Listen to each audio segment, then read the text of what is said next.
नमस्कार, news point लेकर हाजिर हूं मैं राजीव। बीजेपी के झूठ के कारोबार और जंगल राज की पोल चुनाव से पहले एक बार फिर से खुल गई है। मजे की बात यह है दोस्तों कि इस पोल को खोलने का काम राहुल गांधी ने तो किया ही है, उनके साथ नितिन गडकरी ने भी यही किया है।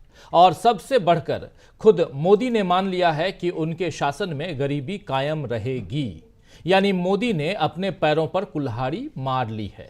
वहीं मोदी और बीजेपी के सांप्रदायिक एजेंडे का प्रचार करने में लगे 3 चैनलों, जी हां 3 न्यूज चैनलों के एंकरों पर news broadcasting digital standard authority के ने सांप्रदायिकता फैलाने और एक समुदाय विशेष को टारगेट करने के लिए जुर्माना लगा दिया है, जिससे बीजेपी एक्सपोज हो गई है। और दूसरी तरफ बीजेपी को कमजोर करने के लिए कांग्रेस ने भी पूरा प्लान तैयार कर लिया है और अखिलेश यादव ने भी बीजेपी को हराने का फॉर्मूला जनता को समझा दिया है। खैर, मोदी ने खुद कैसे किया अपना नुकसान और क्या है कांग्रेस की रणनीति, इस पर हम चर्चा आगे करेंगे। लेकिन पहले राहुल गांधी के एक ट्वीट को देख लेते हैं जिसमें उन्होंने बीजेपी के झूठ के कारोबार की परतें खोली हैं। आइए जरा इस ट्वीट को देखिए। बड़ा ट्वीट है लेकिन बहुत इंपॉर्टेंट है, इसको मैं पढ़ के आपके सामने रख रहा हूं कि भाजपा और मोदी मीडिया मिलकर कैसे झूठ का कारोबार कर रहे हैं। उत्तर प्रदेश की कानून व्यवस्था उसका सबसे बड़ा उदाहरण है। कहीं पेड़ से लटके नाबालिग बहनों के शव, तो कहीं ईंटों से कुचलकर की हत्या की वारदात, कहीं भाजपाइयों द्वारा आईआईटी और बीएचयू कैंपस में गैंगरेप का दुस्साहस, तो कहीं न्याय न मिलने पर आत्महत्या को मजबूर महिला जज। ये उस प्रदेश का हाल है जिसकी कानून व्यवस्था का गुणगान करते मोदी मीडिया थकता नहीं है। हाल ही में रामपुर में अंबेडकर स्मारक की मांग पर 10वीं की परीक्षा देकर लौटते दलित छात्र की हत्या यूपी की जर्जर कानून व्यवस्था का सबसे विभत्स उदाहरण है। उत्तर प्रदेश कांग्रेस कार्यकर्ता भाजपाई तंत्र और अपराधियों के इस गठबंधन के खिलाफ आज हर जिले, हर तहसील में विरोध प्रदर्शन कर न्याय की आवाज बुलंद करेंगे। मोदी मीडिया द्वारा गढ़ी गई झूठी छवि से बाहर निकलकर अब सच्चाई देखने का वक्त है। डबल इंजन सरकार जंगल राज की गारंटी है, ये राहुल गांधी कह रहे हैं। और इस ट्वीट में राहुल गांधी ने उत्तर प्रदेश में कानून व्यवस्था से लेकर डबल इंजन सरकार के दावों की हकीकत सामने रख दी है, जिसमें न महिलाएं सुरक्षित हैं, न युवाओं के लिए नौकरी है, न पेपर लीक को सरकार रोक पा रही है और न दलितों पर अत्याचार रुक रहा है। राहुल गांधी के अलावा बीजेपी को हराने का आसान फॉर्मूला आज अखिलेश यादव ने भी दिया है। अखिलेश यादव ने बताया है कि उनके कार्यकर्ता उत्तर प्रदेश की सभी 80 सीटों पर जाकर बीजेपी की असलियत लोगों को बताएंगे और उसे हराने का काम करेंगे। अखिलेश यादव ने किसानों के साथ किए गए धोखे पर भी मोदी सरकार को घेरा है। आइए जरा सुन लेते हैं अखिलेश यादव क्या कुछ कह रहे हैं। गणित बहुत आसान है, उसमें बहुत ज्यादा दिमाग लगाने की जरूरत नहीं है। किसान की आय दोगुनी नहीं हुई, किसान बैठा हुआ इंतजार कर रहा है कि वोट कब डालेंगे। जिस किसान के ऊपर 3 काले कानून आ रहे थे, चुनाव आया, काले कानून वापस दे लिए।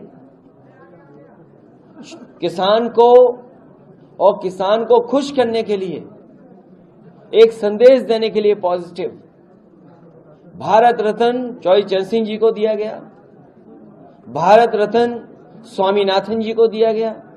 अगर ये वाकई में सच्चे भारतीय जनता पार्टी के लोग किसानों के दुख दर्द को समझते हैं, उनकी परेशानी को समझते हैं और आय दोगुनी का अगर वादा किया उन्होंने, तो स्वामीनाथन जी ने जो फार्मूले दिए थे उन फार्मूले का अमल क्यों नहीं कर रहे, एमएसपी क्यों नहीं लागू कर रहे हैं। एक तो सुना आपने बीजेपी को हराने के आसान गणित के बारे में क्या कहा है अखिलेश यादव ने, ये सुन लिया आपने। बीजेपी की पोल खोलने का काम उधर शंकराचार्य ने भी किया है और बता दिया है कि मोदी और शाह राम भक्त क्यों नहीं है। आइए जरा उसको भी सुन लेते हैं, शंकराचार्य क्या कुछ कह रहे हैं। उस राम का नाम आप लेने के अधिकारी हो। लाखों किसान मर रहे हैं, उनकी क्या हालत है, और आपने उनके लिए लोहे की कीलें सड़कों में धसा करके रखी हुई हैं और आप जय श्री राम का नारा लगा रहे हो। थू है ऐसे मुंह पर जो राम के नाम को राजनीति के लिए इस्तेमाल कर रहा है, चाहे नरेंद्र मोदी हो चाहे अमित शाह हो, दोनों एक ही कैटेगरी के हैं, दोनों राम के नाम का इस्तेमाल कर रहे हैं। एक तो सुना आपने, लाखों किसान मर रहे हैं और आप उनके रास्ते में कीलें गाड़ रहे हो। आप राम के नाम को राजनीति के लिए इस्तेमाल कर रहे हो। लानत है ऐसे लोगों पर। राम के सहारे तीसरी बार सत्ता में आने का रास्ता बना रही बीजेपी पर शंकराचार्य का यह बयान भारी पड़ सकता है। वहीं हिमाचल प्रदेश में भी बीजेपी ने छल कपट से सत्ता हथियाने की कोशिश की थी, जिस पर आज सुखविंदर सिंह सुक्खू ने बड़ा बयान दे दिया है और कहा है कि भगवान ने उनकी सत्ता को बचाया है। आइए जरा सुन लेते हैं भगवान ने उनकी सत्ता को कैसे बचाया है। क्या कह रहे हैं हिमाचल प्रदेश के सीएम सुखविंदर सिंह सुक्खू। आज जिन लोगों ने धोखा दिया है, भगवान भी उनके साथ नहीं है। जो लोग अहम करके बोल रहे थे कि आप को भगवान भी नहीं बचा सकते, उस भगवान ने हमारी सत्ता को बचाया है। उस भगवान ने हमारी सत्ता को बचाया है। ये कौन सी लोकतंत्र है जहां सीआरपीएफ और हरियाणा पुलिस बैठी है? ये कौन सा लोकतंत्र है कि वो 6 विधायक अभी तक घर आने के लिए उनके परिवार वाले तरस रहे हैं, लेकिन वो कैदी की तरह बैठे हुए छुपे हुए हैं। मैं ये कहना चाहता हूं कि आज हम आम लोगों के लिए उठकर आए हैं। आने वाला वक्त आपका है, गरीब आदमी का है, आम व्यक्ति का है। तो आज भगवान हमारे साथ हैं, धोखा देने वालों के साथ नहीं है, इसलिए हमारी सरकार बची हुई है। बीजेपी की पोल एक के बाद एक खुलती जा रही है और यह काम केवल विरोधी दल के नेता ही नहीं कर रहे हैं, बल्कि खुद केंद्रीय मंत्री नितिन गडकरी ने भी मोदी सरकार के 10 सालों में हुए विकास की पोल को खोल दी है। एक इंटरव्यू में नितिन गडकरी ने माना है कि किसानों को अच्छे भाव नहीं मिल रहे हैं, जल जंगल जमीन के संकट हैं, सड़कें नहीं हैं, गांवों में शुद्ध जल, शिक्षा, स्वास्थ्य, सड़कों की सुविधा नहीं है। ये बात यहां एक इंटरव्यू में नितिन गडकरी ने कही है। ये छोटी मोटी बात नहीं है और किसानों को अच्छे भाव नहीं मिल रहे हैं, ये सब जो कहना है इनका, ये बहुत महत्वपूर्ण है। हालांकि पीएम नरेंद्र मोदी के हिसाब से 10 साल में देश 70 सालों की तुलना में बहुत आगे निकल गया है। अब या तो मोदी झूठ बोल रहे हैं या फिर उनके मंत्री गलत कह रहे हैं, लेकिन आज झारखंड में पीएम मोदी ने एक बयान दिया है कि हम न झुकेंगे और न हटेंगे, गरीबों के घर का चूल्हा जलता रहे, इसे लेकर मुफ्त अनाज की योजना को चालू रखेंगे। देखिए, ना हम झुकेंगे न हटेंगे, गरीबों के घर का चूल्हा जलता रहे, इसे लेकर मुफ्त अनाज की योजना को चालू रखेंगे। मोदी के इस बयान से यह माना जा सकता है दोस्तों कि केवल 2-3 साल नहीं, बल्कि जब तक मोदी सत्ता में रहेंगे तब तक गरीबी बनी रहेगी और गरीबों को 5 किलो अनाज की खैरात लेनी पड़ेगी। शायद ही कोई और प्रधानमंत्री इस तरह का दावा कर सकता है दोस्तों कि वो जब तक रहेगा तब तक गरीबी बनी रहेगी और मुफ्त में अनाज देती रहेगी सरकार। गरीबी, नफरत, हिंसा, सांप्रदायिकता, इन्हीं अन्यायों के खिलाफ राहुल गांधी भारत जोड़ो न्याय यात्रा निकाल रहे हैं और अब कांग्रेस ने मोदी के मीडिया मैनेजमेंट का मुकाबला करने की रणनीति भी बना ली है। एक तरफ भारत जोड़ो न्याय यात्रा, दूसरी तरफ मोदी मीडिया, जिसका नाम या मित्र मीडिया राहुल गांधी कहते हैं, उस मीडिया को कैसे मैनेज किया जाए और उस मीडिया मैनेजमेंट का मुकाबला कैसे किया जाए, उसको मैनेज ना किया जाए बल्कि उसका मुकाबला कैसे किया जाए, उसकी रणनीति अब कांग्रेस पार्टी ने बना ली है। और खबर यह है कि राहुल गांधी के नारे जो हैं, उनका नारा जिसकी जितनी आबादी उसकी उतनी हिस्सेदारी के तर्ज पर कांग्रेस के मैनिफेस्टो को डिजाइन किया जा रहा है। मैनिफेस्टो कमेटी की बैठक 4 मार्च को हो सकती है, यानी आज से ठीक 3 दिन बाद। और इसके अलावा कांग्रेस देश की हर मंडी में एमएसपी की कानूनी गारंटी के नारे के साथ होर्डिंग लगाने जा रही है, जिसमें कांग्रेस अध्यक्ष मल्लिकार्जुन खड़गे और राहुल गांधी की तस्वीर के साथ सत्ता में आने पर एमएसपी की कानूनी गारंटी का वादा होगा। वहीं चुनावी कैंपेन को तेज करने के लिए कांग्रेस पार्टी ने देश भर में 1 लाख BLA, जी हां BLA, बूथ लेवल एजेंट बना लिए हैं। बूथ लेवल एजेंट 1 लाख बना लिए हैं कांग्रेस ने, जिसे जल्द ही 2 लाख तक किया जाएगा। और एक केंद्रीय वॉर रूम यानी सेंट्रल वॉर रूम के साथ सभी राज्यों में वॉर रूम कांग्रेस बनाने जा रही है। तो चुनाव की तैयारी भरपूर ढंग से कांग्रेस यहां कर रही है। कांग्रेस की इस तैयारी का मुकाबला 400 सीटों का जाप करने वाले मोदी किस तरह करेंगे? क्या बीजेपी अब हवा हवाई बातों से काम चला पाएगी या इस बार जनता के सामने उसे जवाब देना होगा? क्या बदल गया है 2024 का चुनावी समीकरण? इसी पर चर्चा करेंगे।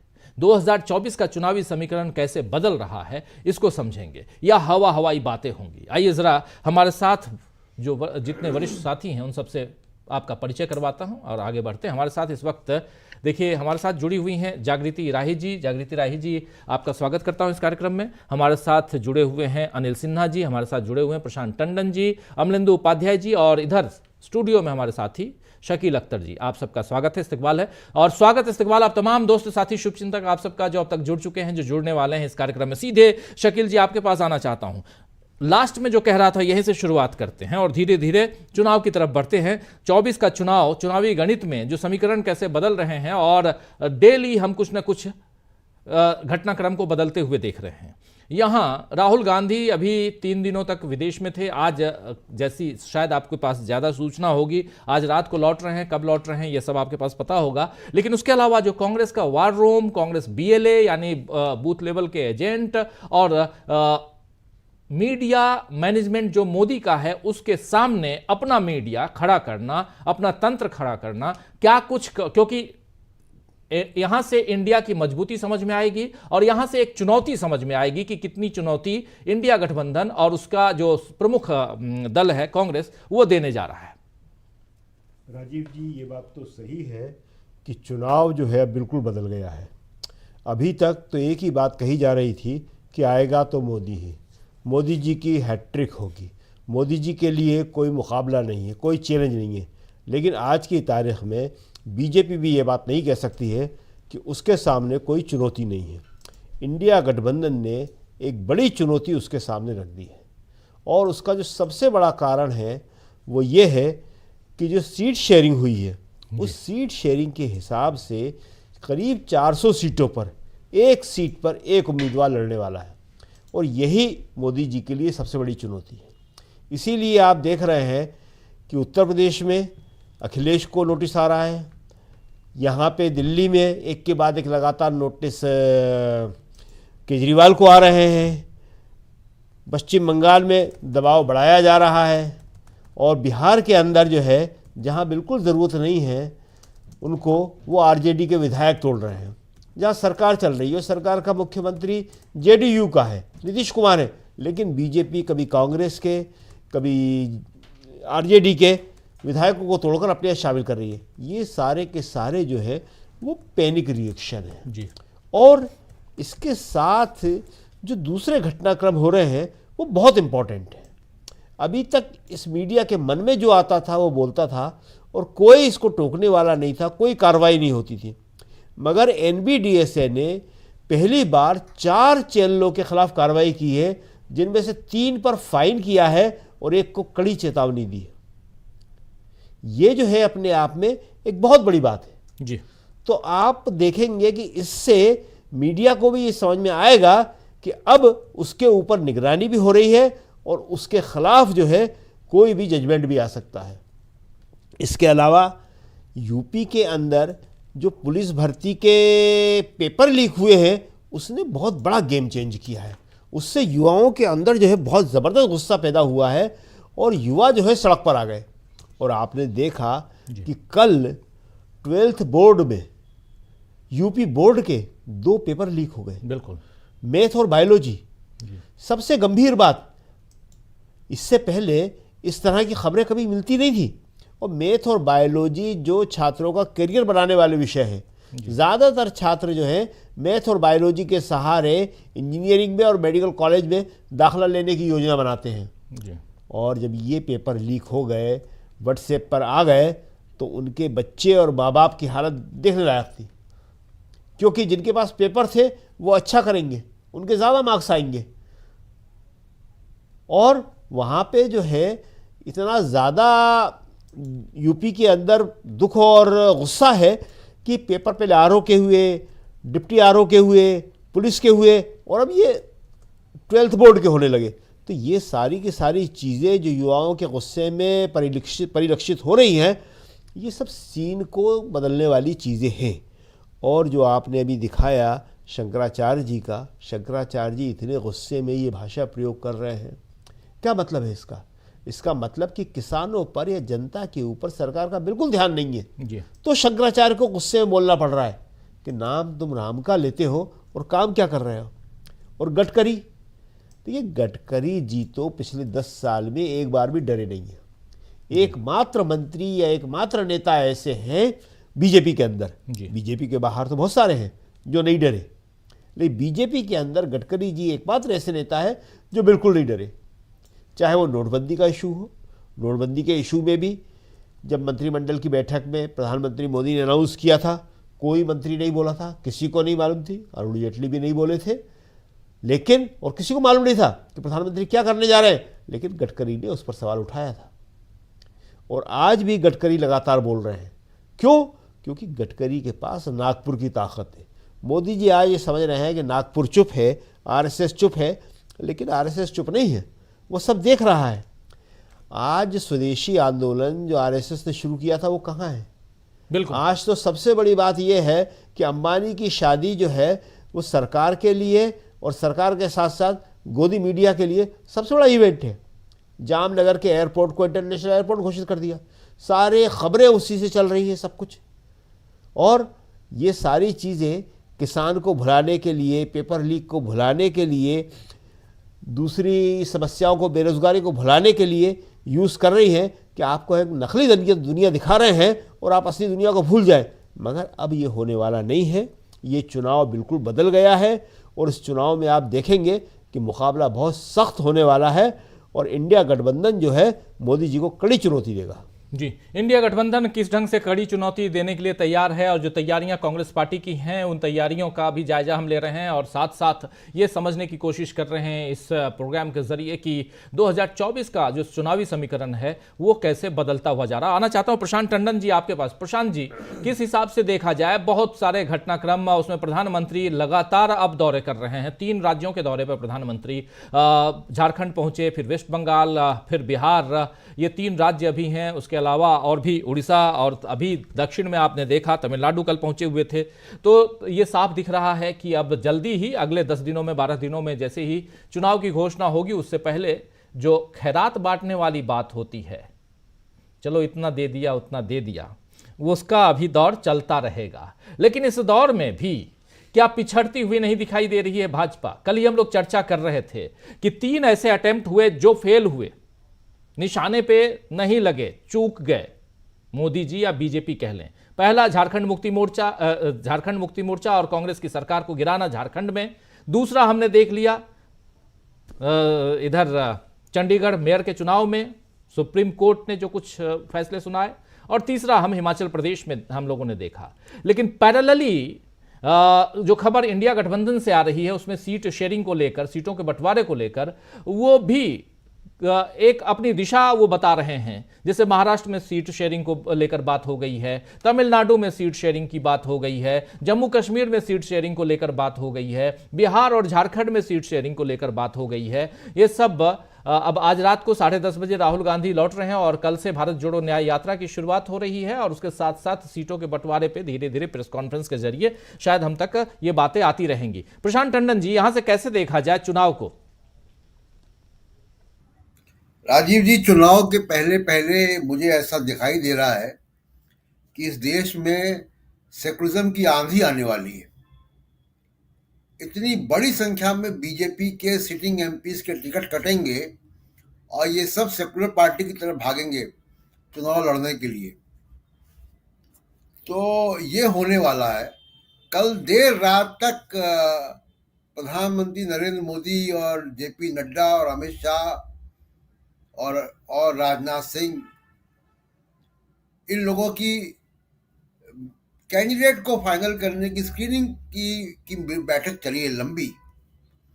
रात के 2:30 बजे तक, 3 बजे तक बैठक चली है और समझा जा रहा है, उसमें जो बातें बाहर आई थोड़ी बहुत, उसमें समझा जा रहा है कि बड़ी संख्या में सिटिंग एमपीज के टिकट कटेंगे। दिल्ली के तो लगभग सभी कटेंगे शायद ही किसी को रिपीट मिल जाए।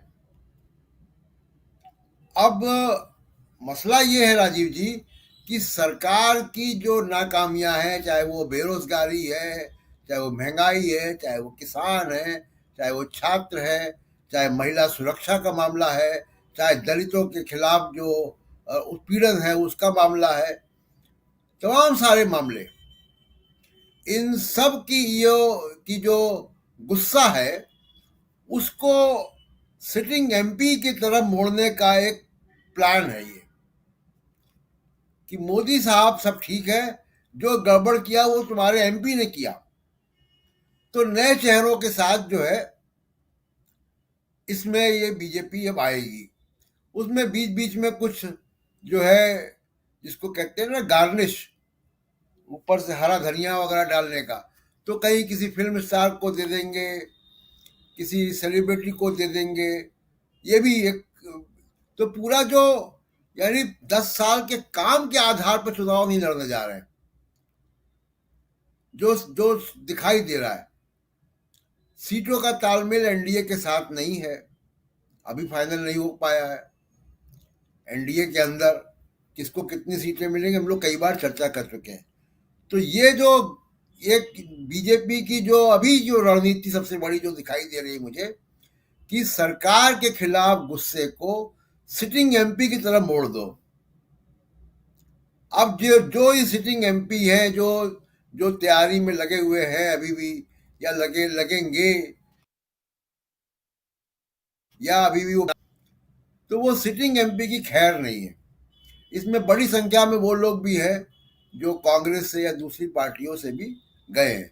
अकेले कांग्रेस के ही 77 एमपी हैं बीजेपी के पास। दूसरे की देखिए, जो विपक्ष की जो जहां तक बात है, विपक्ष की बात को जो रणनीति बनानी है, उनके सामने बहुत स्पष्ट एक मॉडल है, कर्नाटका का मॉडल। और मैं एग्जाम्पल के साथ इसको देना चाहता हूं, क्योंकि हम लोग कई बार आज ये चर्चा कर चुके हैं कि चुनाव में ईवीएम की बात होती है, चुनाव में तमाम और मैनिपुलेशंस की बात होती है। सबसे बड़ा जो मैनिपुलेशन सामने आया है वो वोटर डिलीशन का है।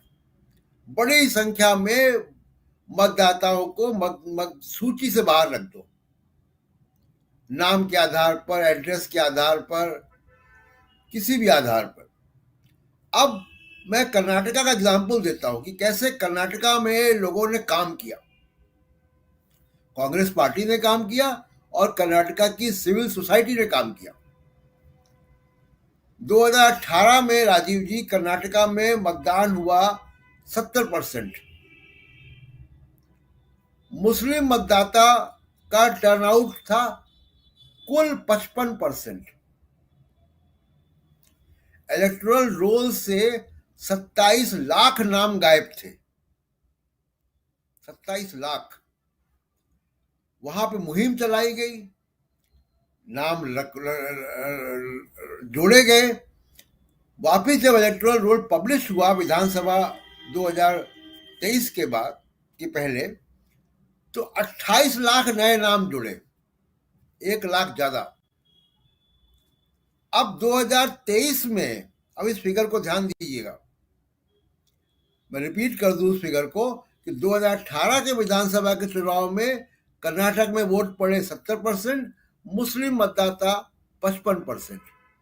2023 के चुनाव में वोट पड़े लगभग 72%, मुस्लिम मतदाता 69%,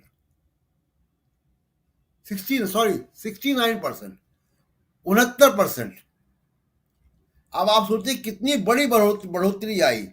ये है पेच कि तमाम सारे उन समाज को जो बीजेपी को वोट नहीं देते हैं, चाहे वो दलित समाज के लोग हो, चाहे वो ओबीसी समाज के लोग हो, या माइनॉरिटीज हो, उनके नाम उड़ा दो, मोहल्ले के मोहल्ले, खानदान के खानदान उड़ा दो। ये कर्नाटका का मॉडल अगर बाकी राज्यों में भी इम्प्लीमेंट होगा तो बड़ी चुनौती बीजेपी को मिलेगी। ये उनकी दूसरी बड़ी रणनीति है।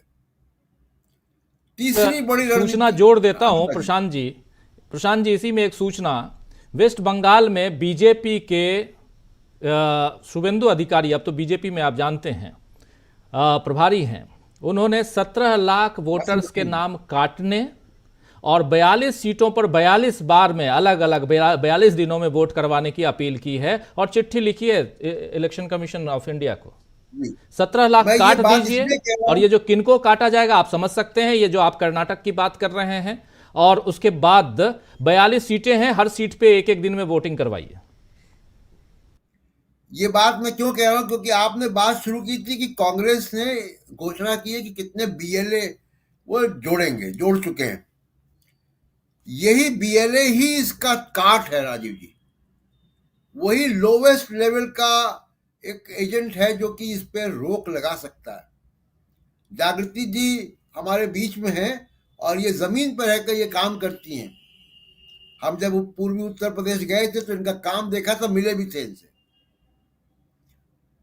तीसरी बड़ी चीज है राजीव जी कि मीडिया का, जो अभी शकील जी ने बताया, 4 बड़े चैनलों के ऊपर बिजली गिरी। अब वो इस पे सुप्रीम कोर्ट बहुत गंभीर है। जब भी जजेस को मौका मिलता है वो हेट स्पीच पे आ जाते हैं, तो ये दबाव भी बढ़ेगा। रामदेव के विज्ञापन गायब हो गए, वो भी दूसरा झटका एक बड़ा मिल गया है। इलेक्टोरल बॉन्ड गैर संवैधानिक घोषित हो गए, वो एक झटका है। और जो झारखंड और हिमाचल में हुआ वो झटका है। तो तमाम सारे बिजली के झटके लग चुके हैं राजीव जी, और इसमें अब विपक्ष के पास जो है वो केवल ये कि अपनी कमर कस के स्ट्रेटजी के साथ चुनाव के मैदान में जाए, बीएलएस को अपॉइंट करें, केवल अपॉइंट नहीं करें, उनको ट्रेनिंग भी दें। याद होगा कि कमलनाथ जी कह रहे थे कि जी वो बैटरी जो है फुली चार्ज थी जब ईवीएम की, तो ईवीएम की बैटरी फुली चार्ज थी। वो पूछे उनसे कोई कि आपके पास कितने फॉर्म 19 है। फॉर्म 19 होता है जब पोलिंग खत्म हो जाती है, जब आखिरी व्यक्ति वोट दे देता है मतदाता, उसके बाद कितने वोट पड़े, सारे गिनती होती है, बैटरी कितनी चार्ज है, स्विच ऑफ करने के पहले उसकी भी एंट्री होती है राजीव जी, ताकि काउंटिंग सेंटर में जब वो ईवीएम का वो खुलेगा तब उसकी बैटरी देखी जाएगी, मिलाई जाएगी उससे। तो ये बीएलए की ट्रेनिंग का हिस्सा होता है। तो इस पे अगर कांग्रेस पार्टी या दूसरी विपक्षी पार्टियां माइक्रो लेवल पे अगर काम करें, सिविल सोसाइटी के साथ मिलके काम करें, जो कर्नाटका में हुआ, तो रिजल्ट जो है वैसे ही आएंगे जैसे हम लोग चर्चा करते हैं राजीव जी। बिल्कुल बिल्कुल आप सही कह रहे हैं। जागृति जी शायद डिस्कनेक्ट हो गई हैं, कनेक्ट करने की कोशिश कीजिए फिर से, उन तक आना चाहता हूं। और चूंकि ग्राउंड लेवल पे बहुत कुछ वो देख रही हैं, तो उनसे समझना और भी इम्पॉर्टेंट है कि क्या कुछ चल रहा है, और ख़ासकर विपक्ष की क्या तैयारियां हैं, वो भी यहाँ समझना आसान होगा उनके ज़रिए। लेकिन उनसे पहले आना चाहता हूँ अनिल सिन्हा जी आपके पास। अनिल जी, कैसे आप देखते हैं, आप भी बहुत घूमते हैं, बहुत सारी चीज़ों को देख रहे हैं, विपक्ष की तैयारियाँ बनाम अगर सत्ता पक्ष की तैयारियों की बात करें तो किसको कहाँ आप पाते हैं? अब विपक्ष की तैयारियों की जो बातें हैं वो धीरे धीरे सामने आ चुकी हैं। कई सारे राज्यों में गठबंधन तैयार है ऑलरेडी, इंडिया गठबंधन में सीट शेयरिंग की बात लगभग पक्की है। लेकिन दूसरी तरफ बीजेपी रात को 3 बजे तक मीटिंग कर रहे हैं मोदी जी, तस्वीरें आ रही हैं, लेकिन 3 बजे तक मीटिंग सीटों के लिए अपने ही कैंडिडेट के चयन के लिए अगर आपको बैठना पड़ रहा है तो इसका मतलब अंदर खाने बहुत गड़बड़ है। तभी तो 3 बजे रात तक आपको तैयारियां करनी पड़ रही हैं, नामों पर चर्चा करना पड़ रहा है। नहीं देखिए, उनकी स्ट्रेटजी तो रहती है और रहेगी इस बार भी कि नए चेहरे लाएं, लेकिन नए चेहरे के चक्कर में उसमें दिक्कत यह है कि वो जो इम्पोर्टेड चेहरे हैं उनको एडजस्ट करने का सबसे बड़ी कठिनाई उनके पास है। इम्पोर्टेड चेहरे ये हैं कि जहां मतलब जैसे कि अब महाराष्ट्र का हम उदाहरण लेंगे, महाराष्ट्र के उदाहरण में उन्होंने जो सीटें एनसीपी के खिलाफ लड़ी थी, एनसीपी को भी जो अजीत पवार, अब तो उनके पास ओरिजिनल ही है सब पार्टी, शिवसेना भी ओरिजिनल है उनके पास, कागज पे जो ओरिजिनल है, कागज पर ओरिजिनल एनसीपी उनके पास है, ऐसी स्थिति में वो क्या करेंगे? क्योंकि वो जो सीटें देने वाले हैं वो सीट एनसीपी के साथ कैसे एडजस्ट करेंगे? अजीत पवार की पार्टी, एकनाथ शिंदे की पार्टी, ये दोनों पार्टी। दिक्कत क्या है कि अगर इनको अगर एडजस्ट नहीं करते हैं तो वो दोनों नेता के रूप में रह नहीं पाएंगे। मतलब उनको तो दिखाना है अपने लोगों को, वर्कर्स को भी, कि आपको चाहिए, मतलब आप टिकट ला पाए। तो एक तो उनका जो एलायंस का मामला है, ये जो टिकट का प्रॉब्लम उनको आ रहा है, वो उनके अपनी पार्टी से ज्यादा, और अपनी पार्टी में तो है ही, ज्यादा है कि एलायंस को एडजस्ट करना है उन सीटों पर, और उन सीटों पर अपने लोगों को हटाना भी है। दूसरी चीज ये है कि देखिए,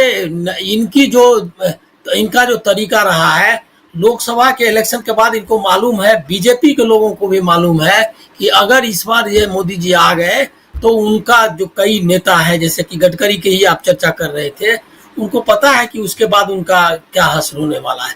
कुछ तो मार्गदर्शन मंडल में जाने के लिए तैयार बैठे हैं, जिसमें राजनाथ सिंह है, और उन्होंने, मुझको लग रहा है कि लगभग मान ही लिया है कि वो जाने वाले हैं। तो उनका संभव है कि अपने बेटे को एडजस्ट करने की कोशिश में होंगे, तो वो किस तरह से है। तो ये इंटरनल इक्वेशन है। दूसरा है क्या कि ये जो पार्टी इंडिया गठबंधन की पार्टियां हैं, वो सब ज्यादातर पार्टियां ग्राउंड लेवल की पार्टियां हैं। जैसे कि आरजेडी है, उसकी अपनी ताकत है, अपना कैडर है, और एक लॉन्ग स्टैंडिंग, जिसको आप कहते हैं लंबे समय से लोकल लेवल पे फाइट करने की उनकी अपनी मतलब ताकत है। और इसी तरह से अखिलेश है। तो ये जो इंडिया गठबंधन में जो था प्रॉब्लम, जो था वो प्रॉब्लम हट जाने के बाद उनको ये प्रॉब्लम, इसमें दिक्कत नहीं आएगी कि ग्राउंड पे फाइट करने की। एक चीज और मैं कहना चाहूंगा कि देखिए, डिफेंसिव हो गया है सारा मतलब जो इंस्टीट्यूशंस भी अब डिफेंसिव होता जा रहा है। उसका बेहतरीन उदाहरण है, इलेक्शन कमीशन ने ये एडवाइजरी जारी की है, और वो एक बहुत रिवीलिंग है। उसमें उसने पेड न्यूज को भी टच किया है, उसने इसको भी टच किया है, इसका क्या नाम है, कम्युनलिज्म के इशू को।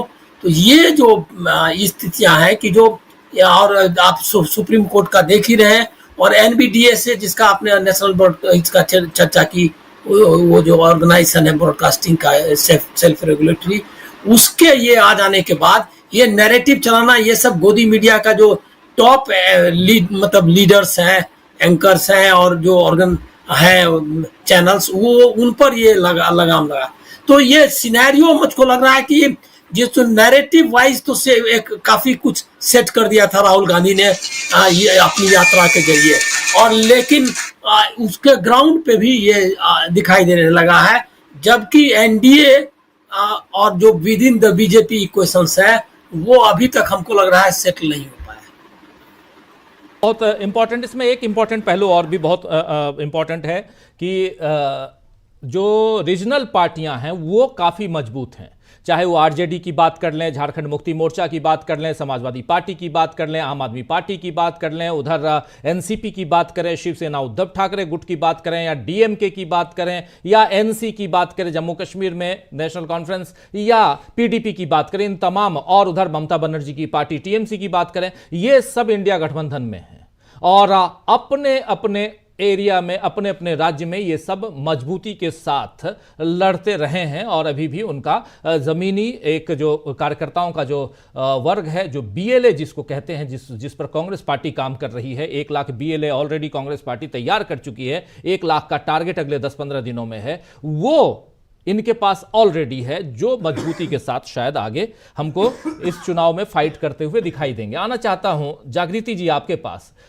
जागृति जी, जमीन से आप जमीन पे देख रही हैं क्या कुछ चल रहा है, जरा आपसे समझना चाहूंगा। ये जो रीजनल पार्टियों का नाम ले रहा था मैं, और इन सब का जो बंच ऑफ रीजनल पार्टीज हैं, जो अब इंडिया गठबंधन है जिसमें कांग्रेस लीड करती हुई दिखाई दे रही है, कितनी मजबूती आप देखती हैं इंडिया गठबंधन में? कितनी चुनौती यहां पेश कर सकता है इंडिया गठबंधन आज की तारीख में? मैं बिल्कुल पॉजिटिव हूँ इस चीज को लेकर के, क्योंकि आप देखिए अगर मैं खासकर हिंदी बेल्ट और जिसको आप कह सकते हैं नॉर्थ इंडिया और ईस्टर्न इंडिया की बात करूं अगर, तो वहां पे ये रीजनल पार्टियां ही प्रमुखता से लड़ रही हैं। और रीजनल पार्टियों का कैरेक्टरिस्टिक्स अगर आप देखने जाएंगे तो वो समाज का जो एक बहुत बड़ा वर्ग है, जिसको पॉलिटिक्स में सीधे सीधे अभी राहुल गांधी केंद्र में लेके आए हैं, जिस बहुजन की लड़ाई को, तो आप देखेंगे कि वो ज्यादातर सामाजिक न्याय की लड़ाई से या समाजवाद की लड़ाई से निकले हुए लोग हैं, जो बैकवर्ड कास्ट की और दलित कम्युनिटी की का रिप्रेजेंटेशन ठीक से करते हैं अपने आप में। आप देखेंगे आदिवासियों का रिप्रेजेंटेशन करते हैं, चाहे वो हेमंत सोरेन हो, चाहे तेजस्वी यादव हो, चाहे अखिलेश यादव हो। तो ये सारी चीजें, इवन ममता बनर्जी महिला होने के नाते रिप्रेजेंट करती हैं। तो ये जो पॉपुलेशन का जो एक बहुत बड़ा धड़ा है, उसको ये रीजनल पार्टियां रिप्रेजेंट करती हैं। मुझे लगता है ये एक मजबूत गठबंधन है, और ये अगर नहीं होता ऐसा तो इतना एक के बाद एक कार्यों का दौर एजेंसियों के माध्यम से और बेमतलब के इश्यूज उठा के विपक्ष के नेताओं पर लगातार हमले नोटिस भेज के ना किए जा रहे होते, तो सरकारें 11 राज्यों में गिराने का जो प्रयास है वो दिखाता है कि कहीं ना कहीं वो उनके पास कुछ और करने के लिए नहीं है। जो सत्ता पक्ष है उसको देखिए कि एक तरफ तो उनका नेता स्कूबा डाइविंग कर रहा है, दूसरी तरफ वो ऑपरेशन लोटस चला रहे हैं। उनके पास लोगों को बताने के लिए क्या है सिवाय मंदिर मस्जिद या नफरत के अलावा दूसरा कोई बात नहीं है। और मैं अभी हम लोग बनारस में एक 3 फरवरी को महिला दिवस के उपलक्ष्य में महिला सम्मेलन कर रहे हैं, और उसमें तमाम सिविल सोसाइटी के लोग जुड़े हुए हैं। क्योंकि आपकी जानकारी के यहाँ बता दूं कि सिविल सोसाइटी कितनी प्रभावी है वो तो अन्ना आंदोलन के टाइम पे लोगों ने देख लिया। वो भले हम गलतियां हुई समझने में, लोगों को उस झांसे में आ गए, लेकिन ये तो पता है कि सिविल सोसाइटी मजबूत है। इसलिए एक और अटैक पे ध्यान दिलाना चाहती हूँ कि सारी जो संस्थाएं हैं जो राइट बेस्ड काम करने वाली और जिनकी ग्रास रूट पे पकड़ है, जो एक तरफ जो 1 लाख की सेना कांग्रेस खड़ी कर रही है उतनी ही मजबूत सेना है, उस सब के ऊपर भी हमले कर रही है ये सरकार। किसी का एफसीआरए कैंसिल हो रहा है, किसी का प्रोजेक्ट बंद हो रहा है, लगातार सारी जो जिसमें लाखों लाख कार्यकर्ता काम करते थे, हजारों हजार महिलाओं को जिसमें रोजगार मिलता था, वो एक बड़ा तबका है, वो बहुत बुरी तरह नाराज है। और निश्चित तौर पर वो प्रभावी तौर से काम करेगा और वो इंडिया गठबंधन के साथ काम करेगा। और उसकी वजह यही है कि सरकार ने जो आर्थिक मॉडल लाया है उसके तहत ये सारा तबका जो है बारी बारी से, वो चाहे खादी संस्थाएं हो, चाहे गांधी संस्थाएं हो, चाहे बच्चों पे काम करने वाली, चाहे महिलाओं पे काम करने वाली जितनी सामाजिक संस्थाएं हैं, उन सबको बंदी के कगार पे लाके खड़ा कर दिया है। मैं नाम लेके बोलूं, केयर से लेके, खालसा से लेकर, सर्व सेवा संघ से लेके, ऐसी तमाम जिन पे बुलडोजर चल रहा है। और आप अगर केवल इसकी बात करें तो आधी आबादी के लिए बहुत जोर से कहते हैं कि हमने बहुत किया है, बहुत किया, आरक्षण शक्ति, महिला शक्ति वंदन, 5 किलो राशन, ये सारा कुछ जो होता है, उसके बावजूद मैं ये कहना चाहती हूँ कि अगर मैं यूपी की बात करूं पर्टिकुलरली, और बाकी स्टेट्स में भी जहां इनकी सरकारें हैं, वहां ये घर किसका गिरा रहे हैं। आप जब किसी एक परिवार को बेघर करते हो तो सबसे बड़ी मार किस पे पड़ती है? तो ये जो महंगाई की मार है और ये जो बुलडोजर की मार है, ये औरतों को क्या लगता है कि वो 5 किलो राशन जिसमें खाली चावल, मोटा चावल और गेहूं होता है, उससे लोग भूल जाएंगे आपकी ये जो दमन की प्रक्रिया है उसको। तो नाराजगी बहुत है, और इसीलिए मैं देख रही हूँ कि किसान भी लड़ रहा है, मजदूर भी लड़ रहा है, युवा भी लड़ रहा है। और बनारस में तो अभी कल आशा वर्करों का धरना हुआ था, उन लोगों ने जिला मुख्यालय को घेरा था। तो इस तरह से लगातार घटनाएं हो रही हैं। महिला हिंसा की जो घटनाएं एनसीआरबी की जो आंकड़े हैं उससे दिखती है कि जिस कदर बढ़ी है इन लोगों के समय में, और जिस तरह से हिंसा करने वालों को और बलात्कार करने वालों को सम्मानित किया जाता है, पैरोल पे लगातार छोड़ा जाता है, उनके माध्यम से राजनीति करवाई जाती है, ये जो नैरेटिव है ये कैसे भूला जा सकता है। और हम जैसे सामाजिक कार्यकर्ता तो बिल्कुल इस चीज को लेकर के निश्चिंत हैं कि अब कोई ऑप्शन नहीं है सिवाय इसके, ये सामने सामने का लोकतंत्र और संविधान को बचाने का जो मसला है 2024 में। अब तो आज से तो डिक्लेयर भी कर दिया है, मार्च अप्रैल में सारी चीजें हो जानी है, 2 महीने की बात है। तो बिल्कुल तय है कि ये सबके लिए जीने मरने का सवाल बन गया है, जिसपे एक तरफ कुछ 25-30% लोग हैं जो उनके साथ हैं भक्ति के नाम पे, एक जो ओपीएम जैसा नशा है उसके नाम पे, लेकिन बाकी सारी जनता जिस तरह त्राहिमाम कर रही है वो उसको एक ऑप्शन मिला है इन तमाम जो लोकल पार्टियां हैं स्टेट्स में 10-11 स्टेट्स में, और एक तरफ कांग्रेस भी जो 10-11 स्टेट में डायरेक्टली लड़ रही है। तो ये जो बातें की जा रही है, जो नैरेटिव सेट करने की बात हो रही है, उसमें कहीं पे भी कहीं बराबरी में है ही नहीं, कोई बात ही नहीं है। इनके पास न कोई मुद्दा ही नहीं है सिवाय डिस्ट्रक्टिव मॉडल खड़ा करने के। इसीलिए इनको इलेक्टोरल बॉन्ड पे भी शर्म नहीं आती है। जो भ्रष्टाचार का इनका पूरा का पूरा उजागर हुआ है मामला, जिसमें वसूली की है 30 से जिस तरह से, तो ये सारा चीज है। लोग मूर्ख नहीं है, नहीं तो एक छोटा सा कम एज का यंग लड़का जो है बैठ के एक वीडियो बनाता है और उसको 1 करोड़ से ज्यादा 2 दिन में लोग देख लेते हैं, तो लोग क्या चाहते हैं नहीं समझ आ रहा है। तो खूब अच्छी तरह है मैनिपुलेशंस और पैसे के बल पर वो चाहे जितना भी सच को दबा लेंगे। सच्चाई ये है कि देश जो है त्रस्त हो चुका है 10 सालों में, और अब वो बदलाव चाहता है। बिल्कुल बिल्कुल, देश में बदलाव की आहट यहाँ सुनाई दे रही है, और ये बदलाव कैसे और किस दिशा में, और सबसे बड़ी बात की कितनी चुनौती इंडिया गठबंधन इस बदलाव के लिए सत्ता पक्ष को देता हुआ नजर आ रहा है, इसकी चर्चा कर रहे हैं। और कैसे 2024 का चुनावी समीकरण बदलता हुआ दिखाई दे रहा है। अमलेंदु उपाध्याय जी, क्या कुछ आप देख रहे हैं? राजीव जी, निश्चित तौर पर 2024 का चुनावी समीकरण बहुत तेजी के साथ बदल रहा है, और भारतीय जनता पार्टी के लिए तो काफी ज्यादा परेशानियां बढ़ती हुई दिखाई पड़ती हैं। जिस तरीके से इंडिया गठबंधन एकजुट हो रहा है और सीट शेयरिंग का उसका फॉर्मूला निकल के आ गया है, और उनके अंदर सीट शेयरिंग हो भी चुकी है। भारतीय जनता पार्टी की, राजीव जी, कल रात में जिस तरीके से आधी रात में बैठक हुई और दिल्ली से लेके और लखनऊ तक सबको इकट्ठा किया गया, और फिर उस बैठक के बाद अभी तक पता नहीं चला कि उस बैठक का नतीजा क्या है। तो बैठक आप कर भी रहे हो, उस बैठक के नतीजे सामने नहीं आ रहे, तो आप समझ सकते हैं कि कितनी घबराहट जो है वो भारतीय जनता पार्टी के अंदर हो सकती है। इंडिया गठबंधन की कोई बैठक होती थी राजीव जी, तो उस बैठक के बाद प्रेस कॉन्फ्रेंस होती थी, और उस प्रेस कॉन्फ्रेंस में बताया जाता था कि बैठक में क्या क्या हुआ। भारतीय जनता पार्टी की बैठक में क्या हुआ किसी को मालूम ही नहीं कि हुआ तो हुआ क्या उस बैठक के अंदर। चर्चा ये है कि वो अपने लोगों के टिकट काटेंगे या किसके टिकट काटेंगे, खैर उनका मसला है, किसको काटेंगे किसको नहीं काटेंगे। लेकिन भारतीय जनता पार्टी इस समय इंडिया गठबंधन की तैयारियों से डरी हुई राजनीति दिखाई पड़ती है, और जिस तरीके से छोटे छोटे दलों के सामने आत्मसमर्पण करती हुई दिखाई पड़ती है भारतीय जनता पार्टी, उससे साफ जाहिर पड़ता है कि अब उसकी चिंताएं भारतीय जनता पार्टी की पड़ रही है। क्योंकि जिस तरीके से इंडिया गठबंधन मुद्दों को लेकर के भारतीय जनता पार्टी पर प्रहार कर रहा है, भारतीय जनता पार्टी के पास उन मुद्दों की कोई काट नहीं है, उन मुद्दों की कोई जवाब भी नहीं है।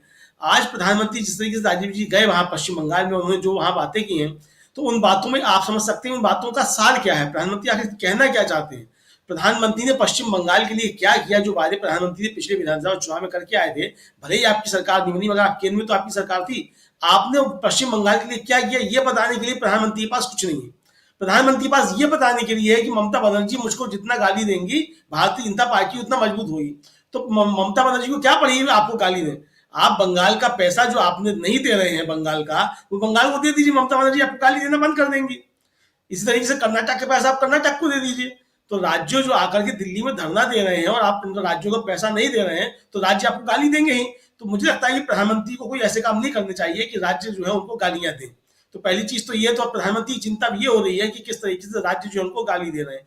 तो राजीव जी, ये राज्य गाली नहीं दे रहे हैं, उस राज्य की जनता गालियां दे रही है कि भाई आपने पश्चिम बंगाल का पैसा नहीं दिया, वहां विकास कार्य रुक गए। आपने कर्नाटक का पैसा नहीं दिया, वहां जो दिक्कत आ रही है, चावल खरीदने में दिक्कत आ रही है। वहां आपने जो केरल का पैसा नहीं दिया, केरल में एमएसपी जो किसानों को देने में दिक्कत आ रही है। ये सारी चीजें जिस तरीके से केंद्र सरकार राजीव जी कर रही है और राज्यों के लिए दिक्कतें बढ़ा रही है, तो जाहिर सी बात है कि उन राज्यों में जनता भारतीय जनता पार्टी के खिलाफ होगी। तो ये जिस तरीके की चीजें हैं उससे भारतीय जनता पार्टी की परेशानियां पड़ रही हैं। इधर इंडिया गठबंधन एकजुट होकर के मुद्दों के आधार पर बात कर रहा है और मुद्दों के आधार पर भारतीय जनता पार्टी से जवाब मांग रहा है।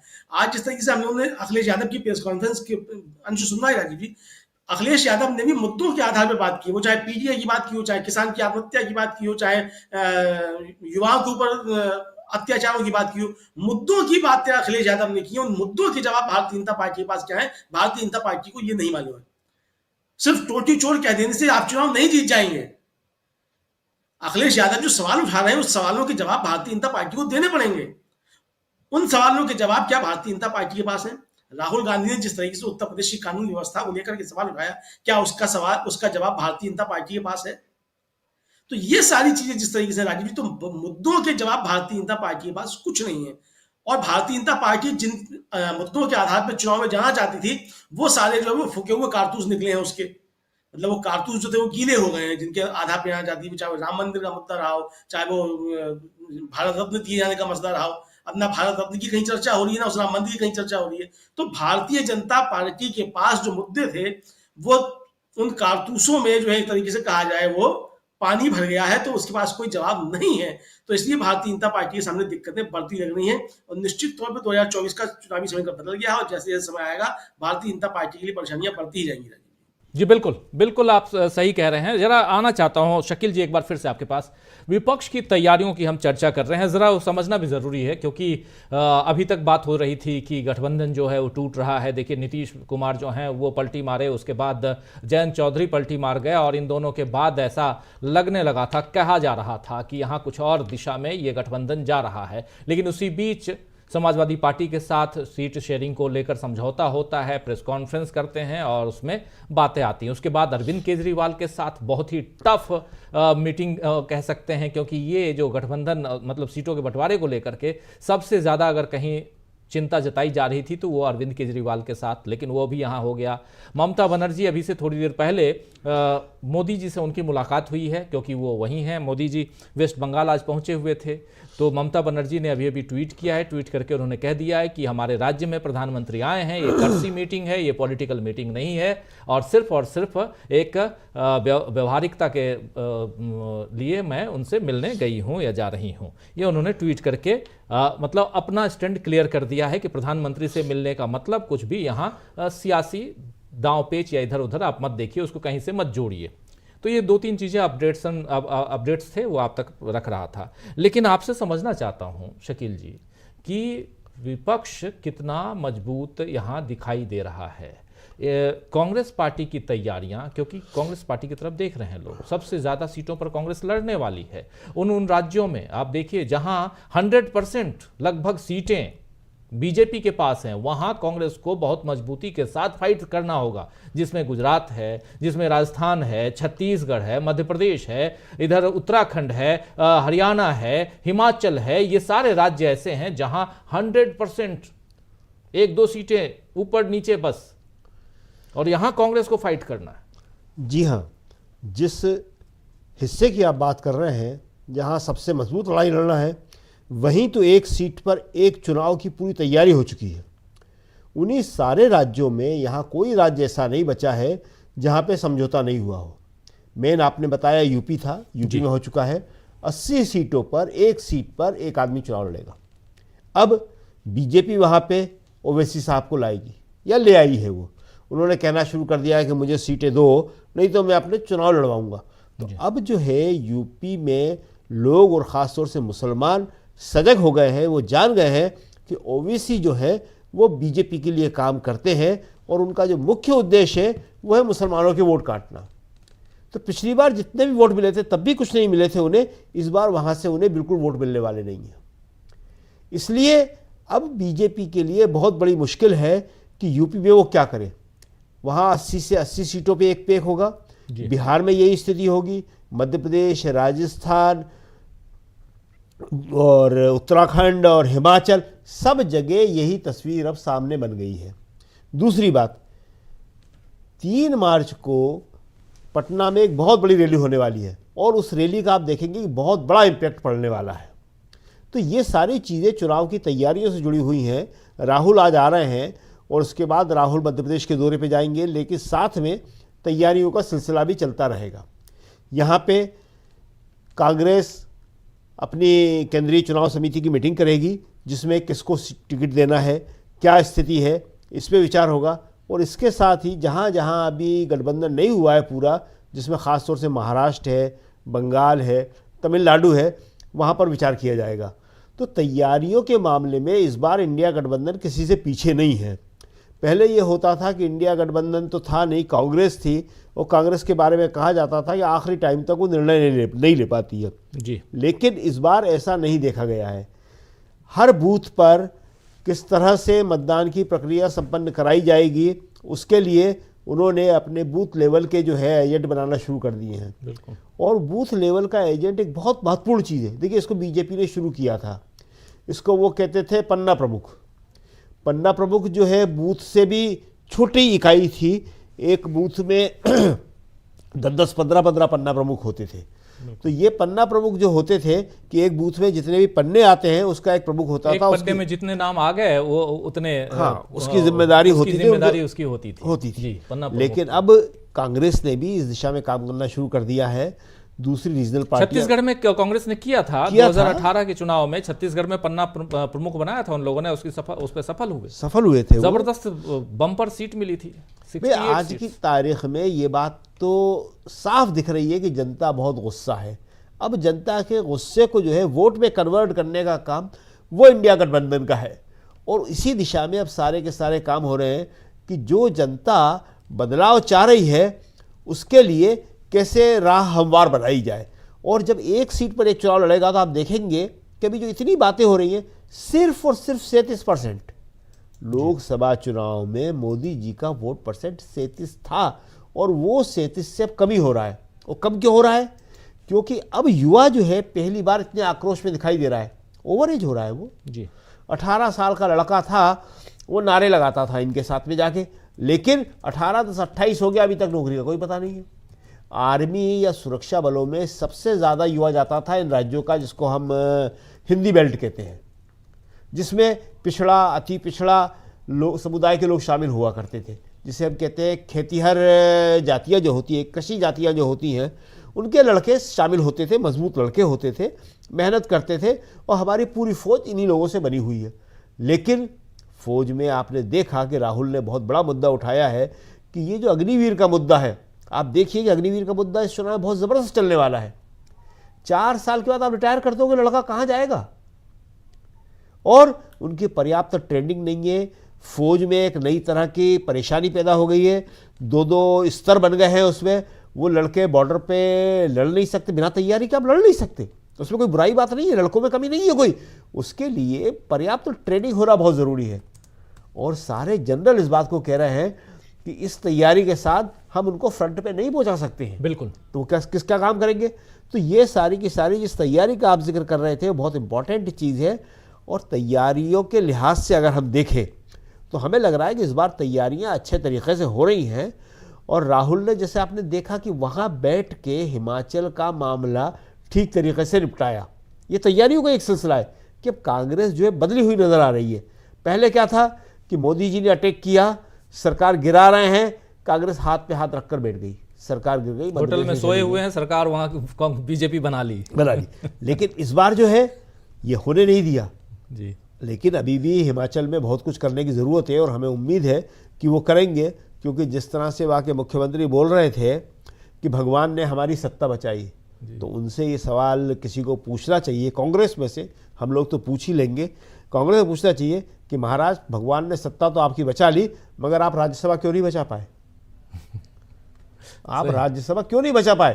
तो ये सवाल पूछना पड़ेंगे कांग्रेस को। अभी चुनाव का टाइम है, लेकिन कांग्रेस को देखना पड़ेगा कि वहाँ पे गड़बड़ियाँ क्यों हुई हैं। बिल्कुल। 43, किसी को उम्मीद ही नहीं थी।